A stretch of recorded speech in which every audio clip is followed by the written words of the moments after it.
Ahojte, dnes sa pozrieme na LEGO 60374 hasičské zásahové auto. Tento set sa predáva za 54,99 €, obsahuje 52 dielikov a je to minuloročný model hasičského terénneho auta. Ako v každom správnom hasičskom LEGO sete, ani tu nesmie chýbať situácia, kde je ohrozený život malého zvieratka.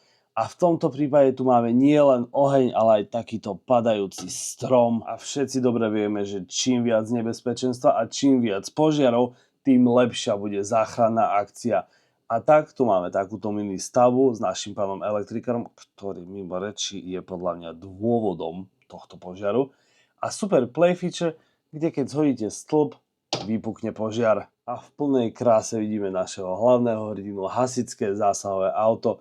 Ja mám slabosť pre LEGO terénne auta, čiže tento model sa mi naozaj veľmi páči. Interiér vozidla je veľmi ľahko prístupný, vo vnútri máme priestor pre oboch našich hasičov. Vpredu je síce len obyčajný volant, ale vzadu máme počítač aj s klávesnicou a samozrejme nesmie tu chýbať ani šálka horúcej kávy, ktorá aj napriek absurdite situácií musí byť tam. Mám rád, keď všetko príslušenstvo v setu sa vie schovať do hlavného modelu a takto je to aj v tomto prípade, kde na boku máme pilu, z druhej strany presne takisto je sekera. Takto z boku vieme otvoriť dvere a vyjde vonku mini zásahové autičko, to si ešte ukážeme. Keď dáme dole rebrík, to ma trošku mrzí, že nie je rebrík pripojený na aute, ale len takýto, ktorý viete poskladať a postaviť. Zhora tu sa schováva samozrejme dron, tento je trošku taký väčší, mohutnejší dron. A vzadu na aute máme priestor na v podstate muníciu, a to máme vodu na ľavej strane a penu na pravej strane. Tiež sa mi veľmi páči, že učia deti, že vodou sa hasia bežné plamene a penou sa hasia elektrické plamene.